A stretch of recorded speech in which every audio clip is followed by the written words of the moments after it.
आप मुझे पता है रामकृपाल जी लगातार, ये तो खैर अभी की बात है, आप तो दशकों से बीजेपी की इंटरनल पॉलिटिक्स को भी फॉलो कर रहे हैं। क्या वाकई ये झगड़ा इतना बड़ा है रामकृपाल जी, दिल्ली और लखनऊ का है और केशव और योगी का नहीं है सिर्फ? देखिए आशुतोष जी जो भाई जो बात कर रहे थे बिल्कुल सही है। मैं बहुत हद तक उस बातों से सहमत हूँ। बीजेपी में कोई भी पार्टी, देखिए जब वो इस तरह से उसको सेटबैक कहीं लगता है तो ऐसे लोग जो अपने मन में एक शुरू से ही ये पाले रहते हैं, और ये बड़ा स्वाभाविक है। आशुतोष जी और मानक जी, हम लोग तो पत्रकारिता में हैं। हमारे यहाँ कौन उप संपादक या सहायक संपादक है जो संपादक नहीं बनना चाहता? मौका मिले ना मिले तो ऐसे ही राजनीति में सहायक, डिप्टी चीफ मिनिस्टर, फलाना, कौन डिप्टी चीफ मिनिस्टर है, चीफ मिनिस्टर नहीं बनना चाहेगा?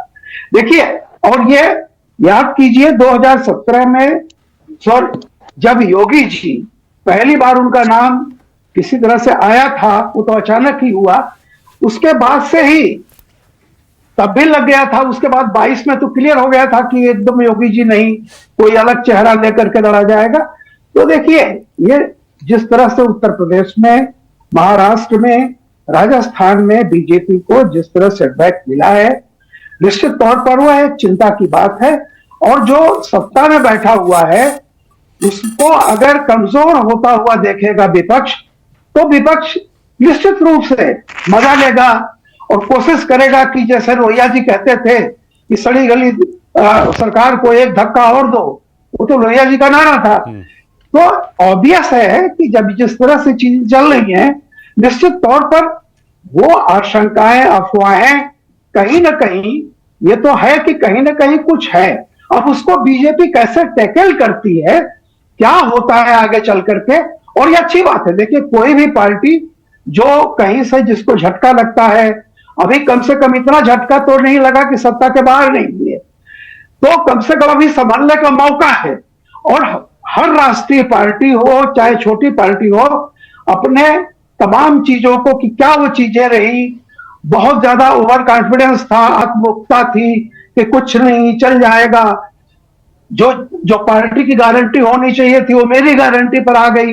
मैं हमेशा एक बात को कहता हूं, आज से नहीं, 70s से वामपंथ के बारे में, कम्युनिस्टों के बारे में एक जो सबसे बड़ी कमी कही जाती थी उसमें यही था कि सर्वहारा का आंदोलन जो है दुनिया में, वो धीरे धीरे सिमटते सिमटते पार्टी आंदोलन हो जाता है, वो पार्टी शासन हो जाता है, और पार्टी शासन सिमटते सिमटते व्यक्ति अधिनायकत्व में बदल जाता है।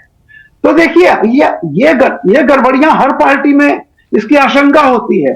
तो बीजेपी अपना देखेगी कि कहां गलती हुई है, क्या चीज है। और उत्तर प्रदेश की, इतना बिल्कुल आंसू सही कह रहे हैं, उत्तर प्रदेश की, महाराष्ट्र की, राजस्थान में जो भी जितना क्षति हुई है, इसमें कुछ न कुछ कॉमन समानताएं हैं। उसके लिए किसी को भी आप एक मोहरा बना दें और कहें कि फलाना के नाते हुआ है, या हमारे कार्यकर्ता नहीं आए। कार्यकर्ता जाके क्या करेंगे? मतदाता इतना बेवकूफ है कि कार्यकर्ता उसके घर चला जाएगा तो वोट दे देगा, और नहीं घर चला जाएगा तो नाराज हो जाएगा। ऐसा होता नहीं है। जमीन का कार्यकर्ता, जो वोटर है, वो बहुत परिपक्व है। और निश्चित तौर पर जो तबका बीजेपी के साथ 14, 17, 19 और 22 में इंटैक्ट था, वो 24 में क्यों गया है, ये बीजेपी के शीर्ष नेतृत्व को भी सोचना चाहिए। और ये बड़ी बात है, सिर्फ इससे नहीं है। ये मामला सिर्फ योगी और केशव मौर्य का नहीं है, बीजेपी के लिए बहुत सारा है। लेकिन चूंकि अभी उत्तर प्रदेश से ये सारी चीजें चल रही हैं, तो ये बातें आएंगी, ये मुद्दे आएंगे। देखते हैं कि किस तरह से बीजेपी उत्तर प्रदेश की इस समस्या से निपटती है, फिर उसके बाद वो राष्ट्रीय स्तर पर क्या करती है, उसको देखना है। बिल्कुल सही है। अब संजीव